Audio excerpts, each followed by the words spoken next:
WhatsApp guys, আশা করি সবাই ভালো আছেন। তো আজকে ভিডিওতে দেখব ট্রিপল বটম চার্ট প্যাটার্ন সম্পর্কে বিস্তারিত সব কিছু। সো এখানে দেখতে পাচ্ছেন যে চার্ট আগে আমার এখানে আঁকা আছে, তারপর দেখে আপনাদের কীভাবে এটা কাজ করে। সো যখন দেখবেন প্রাইস উপরে বা নিচে যায়, তখন কিন্তু যখন উপরে যাওয়ার ক্ষেত্রে কিন্তু সরাসরি উপরে যেতে পারে না, যার ফলে কিন্তু এখানে দেখতে পাচ্ছেন হায়ার হাই এবং হায়ার লো, আবার হায়ার হাই, এইভাবে কিন্তু চার্ট উপরে যায়, প্রাইস উপরে যায়। আবার যখন নিচে আসে তখন কিন্তু lower low, lower high, lower low, lower high, এরকমভাবে কিন্তু প্রাইস নিচে আসে। সো যখন দেখবেন যে প্রাইস নিচে আসছে, লোয়ার লো তৈরি করছে এবং উপরের দিকে গেছে, আবার লোয়ার হাই তৈরি করছে, আবার যখন নিচে আসে তখন কিন্তু এই যে লোয়ার লোটা আছে এটাকে ব্রেক করতে পারে না, যার ফলে এখান থেকে সাপোর্ট নিয়ে আবার উপরে যায় এবং এখান থেকে রেসিস্ট্যান্স দিয়ে আবার নিচে আসে।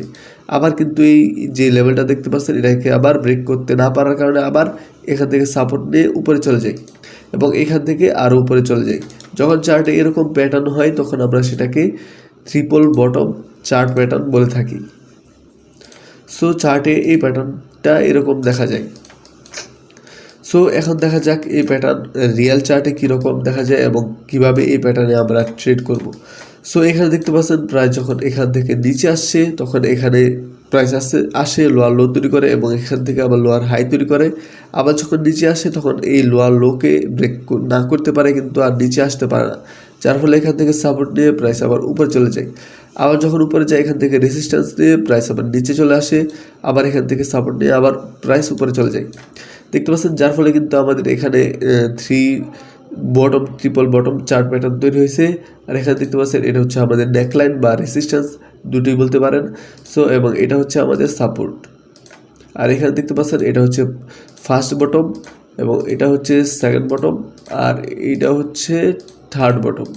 সো এখানে তিনটা বটম হওয়ার কারণে কিন্তু এটাকে ট্রিপল বটম প্যাটার্ন বলে থাকি। যদি দুইটা বটম হইতো আর এখান থেকে যদি ব্রেকআউট হইতো, দেখতে পাচ্ছেন প্রাইস যখন এখানে আসছে তখন যদি এটাকে ব্রেক করে প্রাইস উপরে চলে যেত, এখান থেকে ব্রেক করে যদি উপরে চলে যেত তাহলে কিন্তু এটা ডাবল বটম চার্ট প্যাটার্ন হইতো আর এই ট্রিপল বটম কিন্তু এখানে হইতো না। সো এখান থেকে যেহেতু রিজেকশন নিচে গেছে এবং এখান থেকে আবার পুলব্যাক দিয়ে উপরে গেছে, যার কারণে কিন্তু এটা ট্রিপল বটম। আর এখানে যাওয়ার পর কিন্তু আমরা এখান থেকে সরাসরি আপ দিকে বা বাই করতে পারবো না এখান থেকে, কারণ হইতেছে প্রাইস এখান থেকে আবার নিচে আসতে পারে। যদি প্রাইস এখান থেকে নিচে আসে, এখন দেখতে পাচ্ছেন এখান থেকে কিন্তু ভালো একটা রিজেকশন দিছে, যদি প্রাইস নিচে আসে তাহলে কিন্তু আমাদের এসএল হিট হয়ে যাবে এবং আমাদের ট্রেড লস হয়ে যাবে, যার কারণে কিন্তু আমরা এখান থেকে কোনো ট্রেড নেব না। যখন প্রাইস এখান থেকে ব্রেক করবে, এই লেভেলটা দেখতে পাচ্ছেন, এখান থেকে যখন প্রাইস উপরে ব্রেক করবে তখন কিন্তু আমরা এখান থেকে ট্রেড নিতে পারবো, বা আবার যদি প্রাইস নিচে এসে এখান থেকে পুল ব্যাক দিয়ে আবার যদি উপরে যায় তাহলে আমরা এখান থেকে ট্রেড নিতে পারবো। সো দেখি এখানে প্রাইস কি হয়। সো দেখতে পাচ্ছেন এখান থেকে কিন্তু রিজেকশন নিয়ে প্রাইস আবার নিচে আসছে। যদি আমরা এখান থেকে ট্রেড নিতাম আর স্টপ লস আমাদের এইখানে দিতাম, যদি দেখাই আমি প্র্যাকটিক্যাল দেখাই, যখন যদি এখানে আসছে সরাসরি যদি এখান থেকে ট্রেড নিতাম এবং আমাদের স্টপ লস যদি এই দেখতে পাচ্ছেন এই লেভেল থেকে যদি একটু নিচে দিতাম তাহলে কিন্তু আমাদের এসএল হিট হয়ে যেত। সো যার কারণে কিন্তু আমরা এখান থেকে কোনো ট্রেড করি নাই। যখন দেখবো যে দেখতে পাচ্ছেন এখান থেকে ব্রেক হয়েছে, এই নেকলাইন যেটা এটাকে ব্রেক করছে একটা ভালো গ্রিন ক্যান্ডেলে, এখান থেকে কিন্তু আমরা এখন একটা ট্রেড নিতে পারি। সো যেহেতু পরে আরও একটা ক্যান্ডেল গ্রিন হয়েছে, আমরা আরও ভালো কনফার্মেশন পাই এবং এটার 50% আর একটু ভালো করে দেখে, এই যে ফিবোনাকি এটা থেকে আমি দেখতে পাচ্ছেন এখানে 50% যে লেভেলটা আছে এখানে, এই লেভেল এটা মনে হয়। সো এখানে কিন্তু আমাদের স্টপ লস দিতে পারি। সো এই লেভেলে আমাদের স্টপ লস হবে, বা আপনারা যে আগের যে লোটা আছে এটা নিচে দিতে পারেন। সো এখানে দিয়ে দিলাম এবং আমাদের টার্গেট হবে 1:2, অথবা আরেকটা সিস্টেম আছে, এটা হলো যে এখানে যতটুকু মুভ হয়েছে প্রাইস দেখতে পাচ্ছেন, এখানে যতটুকু মুভ হয়েছে ততটুকু কিন্তু আমি এখান থেকে রাখতে পারি যে এইটুকু সম্ভাবনা আছে এইটুকু পর্যন্ত যাওয়ার। সো আমি 1:2 দেব। আমার সব ট্রেডে কিন্তু বেশিরভাগ সময় আমি 1:2 রাখি এবং স্ট্রেলিং স্টপ লস রাখি।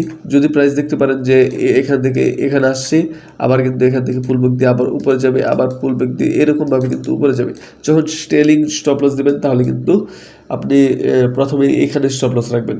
যখন প্রাইস এইটুকু পর্যন্ত আসবে বা এইটুক ধরেন যে আপনার 1:2 হিট হয়ে গেছে, আপনি আপনার ট্রেড ক্লোজ করলেন না, যার ফলে কিন্তু আবার কিন্তু আপনি স্টপ লসটা কিন্তু এই যে লেভেলটা আছে এটার নিচে দেবেন যখন প্রাইস আবার এখানে আসছে।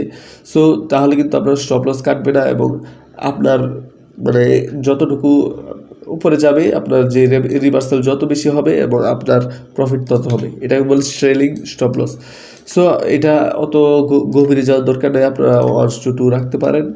সো এরকমভাবে 1-2 এটার নিচে স্টপ লস হবে আর এটা হবে 1-2। সো এটুকু রাখতে পারেন।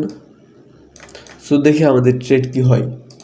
দেখতে পাচ্ছেন এখান থেকে কিন্তু আবার কিন্তু প্রাইস এখান থেকে পুল ব্যাক দিছে। এখানে দেখতে পাচ্ছেন আবার যখন এখান থেকে প্রাইস উপরে গেছে এবং এই যে নেকলাইনটা আছে এটা থেকে কিন্তু এক্স্যাক্টলি এখান থেকে কিন্তু প্রাইস উপরে গেছে, ঠিক আছে। এখান থেকে যখন রিজেকশন দেখতে পারবেন যে এখান থেকে একটা রিজেকশন আসছে, তখন কিন্তু আপনারা চাইলে এইখান থেকেও একটা এন্ট্রি নিতে পারেন। ধরেন এখানে আপনার এন্ট্রি হবে এবং স্টপ লস এখানে একটু ছোটও রাখতে পারেন, সমস্যা নাই, এবং টার্গেট হবে 1-2 বা এটা আগের যেই এটা সমান রাখতে পারেন। সো দেখি আমাদের ট্রেড এখানেও কি হয়, এটাও কিন্তু আমাদের উইন হয়ে যাবে। সো এখান থেকে আবার প্রাইস কিন্তু একটু নিচে আসছে এবং একটা ক্যান্ডেল দেখতে পাচ্ছেন, এটা এক ক্যান্ডেলে কিন্তু অনেক বড় একটা ক্যান্ডেল হয় এবং পরের ক্যান্ডেল কিন্তু আমাদের দেখতে পাচ্ছেন target hit. So triple bottom chart pattern কিন্তু ওইভাবে কাজ করে। সো আশা করি বুঝতে পারছেন এই প্যাটার্ন কীভাবে কাজ করে। সো আজকে ভিডিও এই পর্যন্তই, সবাই ভালো থাকবেন, সুস্থ থাকবেন, আল্লাহ হাফেজ।